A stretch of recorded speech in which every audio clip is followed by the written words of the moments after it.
Good morning everyone, how are you doing? I'm Wayne McKenna, the Walking Dad.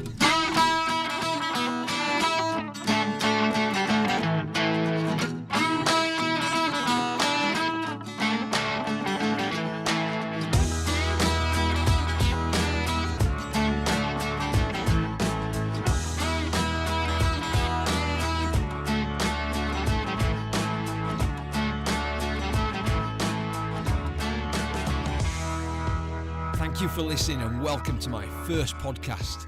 Today I'm going to be talking about the advantages of hiking and mountaineering. I'll be specifically going through the advantages to fathers. As the Walking Dad, I'll always give things from my perspective and my experience. I'll share what works for me as a father or dad. Now when I keep mentioning fathers, it's because dads have a massively important role to play in a child's life. That's not to discount mothers. Obviously, mums are just as important to a child. Many children now don't have the privilege of growing up with a father or a good stepdad, so please take it as interchangeable when I talk about dad. It can be mother, stepdad, or a super granddad. So getting straight into it, and in no particular order, my first bullet point is hero dad. To our children, by default, we are heroes. We are the larger-than-life characters. We are the strong ones, the protectors, and hopefully we command love and respect by showing them unconditional love and respect. Every dad can be a hero dad. Even the small things like taking your kids to the park or for a walk in the woods will be a great experience in their eyes. For some kids, just spending time with them regularly, even if it's just at the weekends, is enough to make you a hero dad.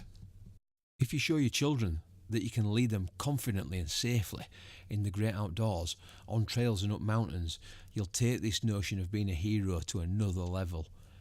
Your children will see you differently, and providing you get it right and do it safely, you'll make memories that stay with you and your children for the rest of your lives. Next point, exercise and physical health. When you get out and about, it's a given that you'll be taking exercise or you'll be getting exercise. Now, you're not running a marathon or doing anything over arduous, but by walking or trekking up hills, it's always going to be better than sitting on the sofa or pottering around the house. If you're new to walking, you'll feel it in your legs. However, you'll soon recover from this, and basically, you're making your legs stronger. If you want great calf muscles, then I recommend that you get out walking up some hills. Next point, mental health. As humans, we're not designed to be sat at home or at a desk under false light. We're not designed to be surrounded by the electronic devices and screens that attract us so much. We're designed to outdoors. We're designed to forage and hunt. Being out and about in nature gives a great boost to well-being. It's like a medicine for our souls. If you can get up high or to the top of a hill or a mountain, it's immensely satisfying and a great way to validate your hard work and sacrifice.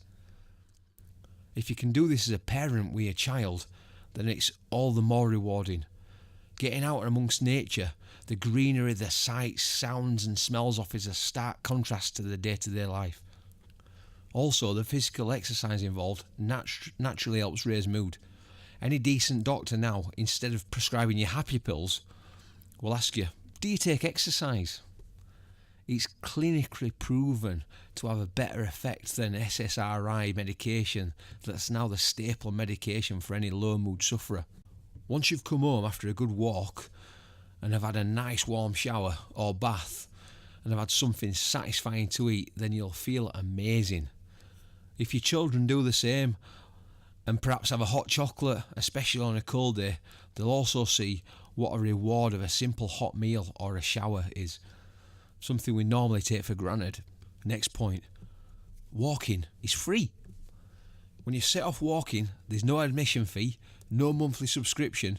You don't have to pay a landlord or a guide to walk in the English or Scottish countryside. It's free.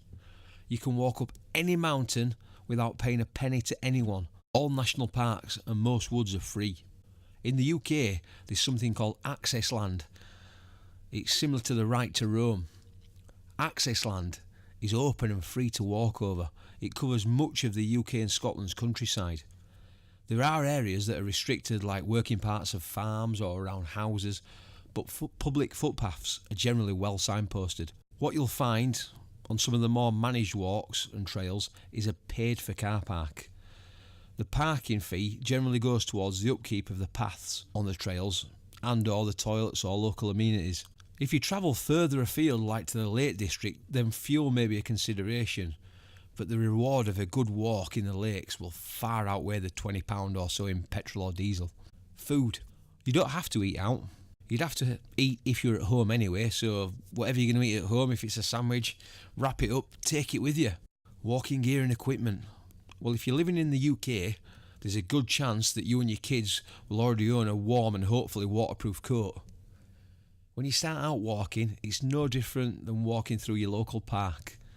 So the first thing you'll need is a waterproof coat.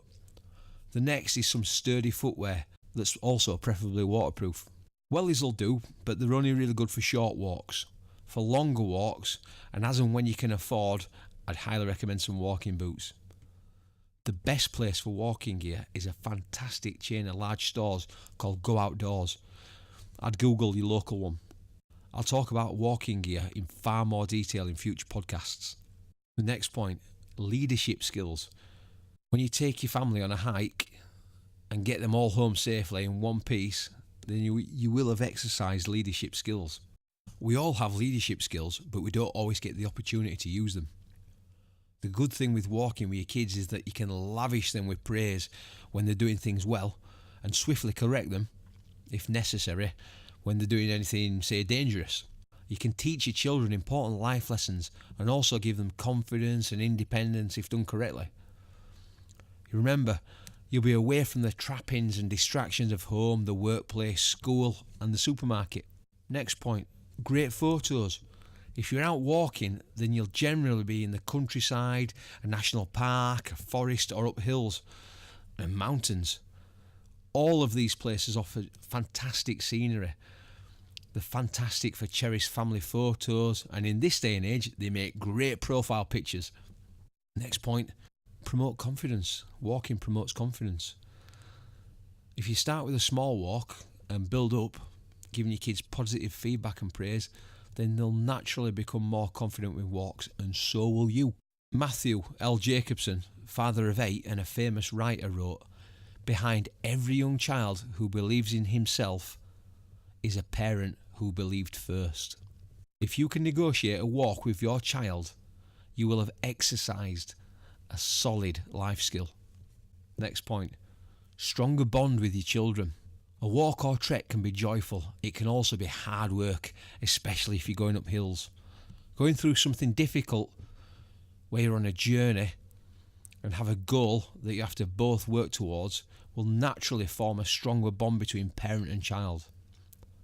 After an enjoyable or arduous walk together, you will also have made good memories, and through teamwork will have inspired a degree of confidence into the child and shown them that they can overcome adversity. The next point, character building. So as mentioned in the point above, if you and your child experience some hardship on the way, i.e. a hard walk, it will build character for both parent and child. Moving on, these are common advantages for both children and parents. First one, quality family time. Going to the movies can be a great family time, but being in your own movie adventure is better. Being out in nature offers countless new experiences. It'll build memories that last forever. Spending the day walking in the countryside or amongst the hills before coming home to a casserole that's been simmering all day in the slow cooker is a real treat. I'd recommend it to anyone. Talking time. There are no regular distractions when you're out walking, so it's the perfect time to have a deep and meaningful conversation. You can set the world to rights and discuss the past week and the future. In the next podcast, I'll be talking about the types of walk to try. I've been The Walking Dad. Thanks for listening. Please like and subscribe. Get out walking and carry on being awesome dads.